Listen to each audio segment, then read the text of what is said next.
অনেকে বলে 20 পেজ রচনা না লিখলে রচনায় ফুল মার্ক পাওয়া যায় না। আবার অনেকের কাছে শুনবা যে রচনার জন্য একদম ফুল মুখস্থ করে ফেলতে হবে, তাহলে তুমি 20 পেজের উপরে রচনা লিখতে পারবা, তাহলেই রচনায় ফুল মার্ক তোলা সম্ভব। আর রচনায় ফুল মার্ক না তুলতে পারলে তোমার বাংলা দ্বিতীয় পত্রে মার্ক খারাপ আসবে।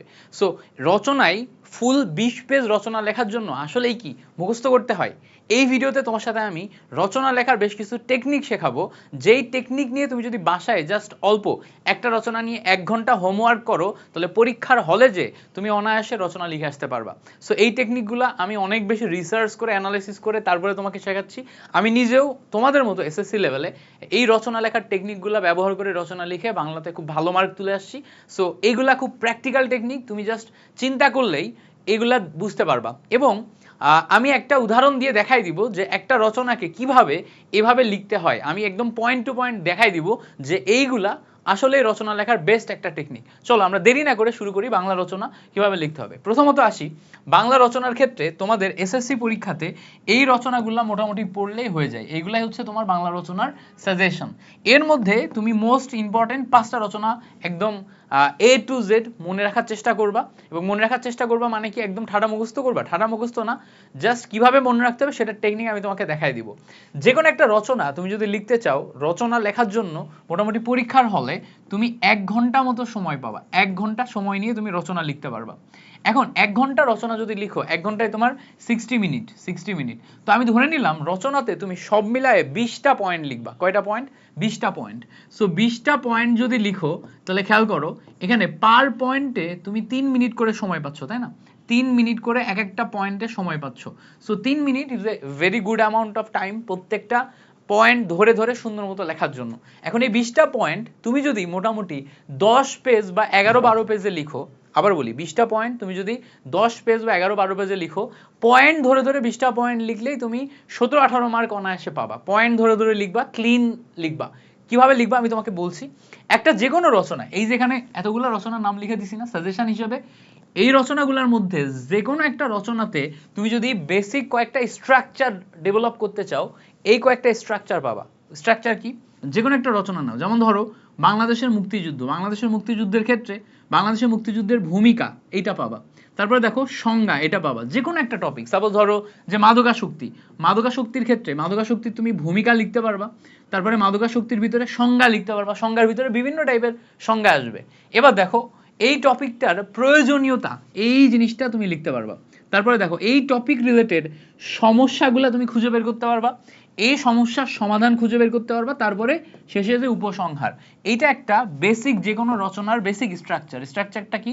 প্রথম কথা হচ্ছে তোমার ভূমিকা চিন্তা করতে হবে। আবার বলি, প্রথম কথা ভূমিকা চিন্তা করতে হবে, তারপরে সংজ্ঞা চিন্তা করতে হবে যে এই টপিক রিলেটেড আমি কি কি সংজ্ঞা দিতে পারি। তারপরে এখানে আমার প্রয়োজনীয়তা কি কি আছে, প্রয়োজনীয়তা। তারপর এখানে কি কি সমস্যা তৈরি হয়, তারপরে এই সমস্যাগুলোর সমাধান কি কি, তারপরে উপসংহার কি হবে। এর মাঝখানে উপকারিতা অপকারিতা এগুলোও তুমি আনতে পারো। এগুলো হচ্ছে একটা একটা যে কোনো রচনার ক্ষেত্রে বেসিক স্ট্রাকচার। এই পয়েন্টগুলো তুমি চিন্তা করতে হবে। দেখো তুমি যেটা করবা এখন পরীক্ষার আগে, ধরো আজকে হচ্ছে 10 তারিখ, 9 তারিখ রাতে আমি এই ভিডিওটা পাবলিক করতেছি। সো এখন তুমি যেটা করবা, এর ভিতর থেকে তোমার কাছে যেগুলা সবচেয়ে গুরুত্বপূর্ণ মনে হয় বা যদি পারো সবগুলা রচনাগুলা তুমি নিবা, বই বের করবা। প্রথমে উপরে হেডলাইন দিবা বাংলাদেশের উৎসব, দিয়ে বাংলাদেশের উৎসবের আন্ডারে যতগুলা পারো পয়েন্ট বের করবা। পয়েন্ট পয়েন্ট পয়েন্ট মানে কি? এর আন্ডারে এভাবে ভেঙে ভেঙে পয়েন্ট বের করবা। যদি 18, 19টা, 20টা পয়েন্ট পাও খুবই ভালো। 15-16টা পয়েন্ট অ্যাট লিস্ট বের করবা। 15-16টা পয়েন্ট অ্যাট লিস্ট বের করবা। 15-16টা পয়েন্ট বা 20টা মতো পয়েন্ট দিয়ে অ্যাট লিস্ট 10-12 পেজ রচনা লিখবা, তাহলেই তুমি ফুল মার্ক, সর্বোচ্চ পরিমাণ মার্ক পাবা। এবার দেখো আমরা ধরে নিলাম এখানে আমাদের পরিবেশ দূষণ নিয়ে রচনা লিখতে হবে। ধরে নিলাম আমরা কি করতে হবে, পরিবেশ দূষণ নিয়ে রচনা লিখতে হবে। তাহলে দেখো পরিবেশ দূষণ নিয়ে রচনা লেখার টেকনিক কি? প্রথমে আমরা এই স্ট্রাকচারে চিন্তা করবো। এই দেখো এই স্ট্রাকচারে চিন্তা করলে প্রথমে আসবে আমাদের পরিবেশ দূষণ, এই রচনার ভূমিকা। তো ভূমিকাতে পরিবেশ দূষণ সম্পর্কে আমরা বেশ কিছু কথাবার্তা লিখবো। তো তুমি কি করবা, ভূমিকা লিখবা। এই ভূমিকাতে কি কি লিখবা এটা একবার রিডিং পড়বা, একবার রিডিং পড়বা যে পরিবেশ দূষণের ভূমিকা কিভাবে লেখা যায়। এবার দেখো পরিবেশ দূষণ কি এটা লিখবা, ঠিক আছে? পরিবেশ দূষণ কি, পরিবেশ দূষণ কি এটা এটা লিখবা। পরিবেশ দূষণ কি মানে কি, এটা সংজ্ঞায় গেলাম। তাহলে একটা টপিক, টপিকের আন্ডারে টপিকের সংজ্ঞা থাকে। পরিবেশ দূষণ, পরিবেশ দূষণ আন্ডারে, পরিবেশ দূষণের আন্ডারে এটা সংজ্ঞা আসতেছে। সংজ্ঞার পরে দেখো পরিবেশ দূষণ কেন হয়, এটা আমরা আরেকটা পয়েন্ট বের করছি। আমি বলছি না 20টা পয়েন্টে আমাদের যাইতে হবে। 3 নাম্বার পয়েন্ট হচ্ছে পরিবেশ দূষণ কেন হয়। এবার দেখো এরপরে 4 নাম্বার পয়েন্ট হচ্ছে পরিবেশ দূষণের প্রকারভেদ মানে শ্রেণী বিভাগ, ক্লাসিফিকেশন। তাহলে দেখো আমরা 4টা পয়েন্ট লিখে ফেলছি। ভূমিকা এবং পরিবেশ দূষণ কি, এই দুইটা এক পেজ লিখলাম। তারপরে দেখো পরিবেশ দূষণ কেন হয় এবং পরিবেশ দূষণের প্রকারভেদ, পরিবেশ দূষণ কেন হয় এটা এক পেজ লিখলাম, পরিবেশ দূষণের প্রকারভেদ এটা এক পেজ লিখলাম। এরপরে দেখো ভালো করে খেয়াল করলে দেখবা বায়ু দূষণ, শব্দ দূষণ এটা এক পেজ লিখলাম। তারপর পানি দূষণ, তেজস্ক্রিয় দূষণ এটা এক পেজ লিখলাম। ভালো করে খেয়াল করলে দেখবা আমরা এখন প্রকারভেদকে আবার আলাদা আলাদা পয়েন্ট আকারে লিখতেছি। তো এই পয়েন্টগুলো কি ছিল বলো তো, এই পয়েন্টগুলো আসলে আমাদের সমস্যা। এখানে খেয়াল করে দেখো প্রথমে ভূমিকা, তারপরে সংজ্ঞা, এরপরে প্রয়োজনীয়তা। প্রয়োজনীয়তা জিনিসটা আমরা পাই নাই, কিন্তু আমরা এই টপিকের আন্ডারে প্রকারভেদ পাইছি, তাই না? প্রয়োজনীয়তা জিনিসটা পাই নাই, বাট এই টপিকের আন্ডারে আমরা কি পাইছি, এই টপিকের আন্ডারে আমরা প্রকারভেদ পাইছি। তাহলে প্রয়োজনীয়তা বাদ দিয়ে আমরা প্রকারভেদে গেলাম। দেখো প্রয়োজনীয়তা বাদ দিয়ে আমরা প্রকারভেদে গেছি। প্রকারভেদ থেকে এখন আমরা সমস্যার দিকে আগাচ্ছি। দেখো আমরা বায়ু দূষণ একটা সমস্যা, শব্দ দূষণ একটা সমস্যা, পানি দূষণ একটা সমস্যা, তেজস্ক্রিয় দূষণ একটা সমস্যা। 4টা দূষণ 2 পেজে লিখে ফেলছি। আচ্ছা এবার খেয়াল করো এই যে দূষণগুলা হয়, এই দূষণগুলা, এই যে সমস্যাগুলা, এগুলো আমাদের মানব জীবনে কি টাইপের প্রভাব ফেলে এটা আমরা লিখতে পারি।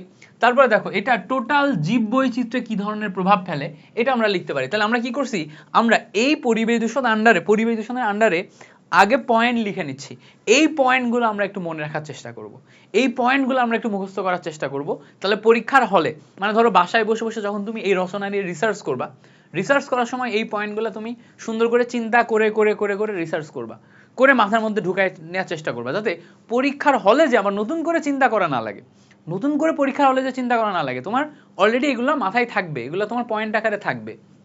এবার খেয়াল করো, এবার এখানে এই যে যে সমস্যাগুলো দেখছি না, এই সমস্যাগুলো সমাধান খুঁজবো। যেমন দেখো বায়ু দূষণের প্রতিকার, শব্দ দূষণের প্রতিকার, পানি দূষণের প্রতিকার, তেজস্ক্রিয় দূষণের প্রতিকার, প্রত্যেকটার সমাধান খুঁজলাম।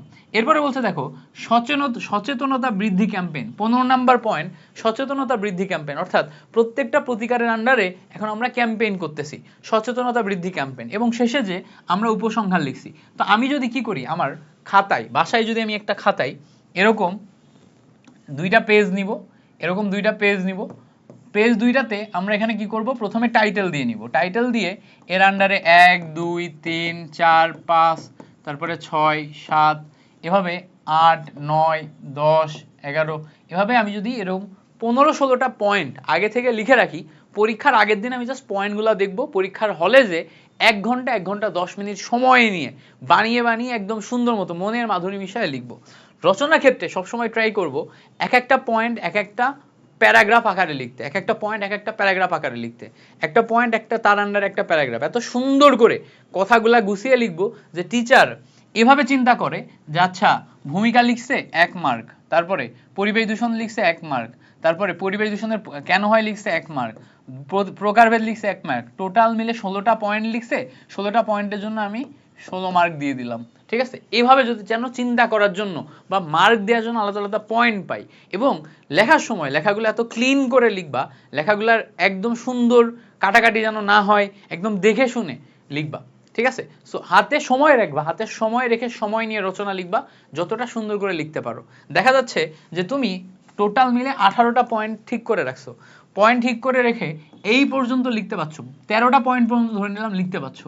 এরপরে যে দেখছো আর সময় নাই, আর 3 মিনিট মতো সময় আছে তোমার পরীক্ষার, তখন তোমাকে লাস্টে উপসংহারটা মাস্ট লিখে আসতে হবে। মাঝখানের পয়েন্টগুলো তুমি বাদ দিয়ে দিলা, বাট উপসংহার যদি না লিখে আসো তাহলে তার মানে তুমি রচনা শেষ করো নাই। রচনা শেষ না করলে তুমি ফুল মার্ক পাবা না বা সর্বোচ্চ পরিমাণ মার্ক পাবা না। সবসময় মাথায় রাখবা রচনার শুরু যেমন করতে হবে, রচনা শেষ করতে হবে, এবং শেষ করা মানে হচ্ছে উপসংহার লেখা। রচনার উপসংহার না লেখা মানে হচ্ছে তুমি রচনা শেষ করো নাই, তোমার ওই টোটাল জিনিসটা শেষ হলো না। সো ওই টোটাল জিনিসটা শেষ করতে হবে, এবং এটা শেষ করার জন্য যত বেশি সম্ভব তোমার এখানে সুন্দর সুন্দর লাইন লিখতে পারো, এর মাঝখানে তোমার সুন্দর সুন্দর উদাহরণ দিতে পারো, এই রিলেটেড সুন্দর সুন্দর উদাহরণ দিতে পারো। কোনো গল্প যদি জানা থাকে সেই গল্পগুলা সুন্দর করে মানে জেনে ওই সুন্দরগুলা গল্পগুলা সুন্দর করে ওখানে হচ্ছে উপস্থাপন করতে পারো। এগুলো হচ্ছে এক একটা পয়েন্ট যেগুলো তোমার এই রচনা লেখার ক্ষেত্রে কাজে লাগবে।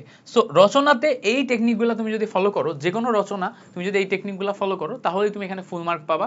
এটা হচ্ছে রচনার স্ট্রাকচার, যে কোনো রচনা কিভাবে ভাগ করা যায়। তুমি যেটা করবা, যে কোনো একটা গাইড নিবা অথবা একটা বই নিবা অথবা একটা টেস্ট পেপার নিবা, নিয়ে সেখান থেকে সবচেয়ে গুরুত্বপূর্ণ রচনাগুলো এই সাজেশনের মধ্যেই দেখবা সবসময় আসে, প্রিভিয়াস ইয়ারে আসছে। এই রচনাগুলোর আন্ডারে এরকম 18, 19, 20টা করে পয়েন্ট নিবা। সেই পয়েন্টগুলো তুমি বাসায় রাখবা, তোমার হচ্ছে খাতায় নোট রাখবা। পরীক্ষার আগের দিন কি পয়েন্টগুলো পড়ে পরীক্ষার হলে যাবা, এবং পরীক্ষার হলে যে মনের মাধুরী বিষয়ে পয়েন্টগুলো সুন্দর মতো লিখবা। তো আশা করি বুঝতে পারছো। এই কথাগুলো মনে রাখলে ইনশাল্লাহ তোমার পরীক্ষা ভালো হবে। আমার জন্য দোয়া করিও, তোমাদের জন্য দোয়া থাকলো। এসএসসি পরীক্ষায় আর কোন বিষয়ে ভিডিও লাগবে সেটা অবশ্যই কমেন্টে জানাবো। ইনশাল্লাহ আমি চেষ্টা করব তোমাদের জন্য চমৎকার একটি ভিডিও তৈরি করে দিতে।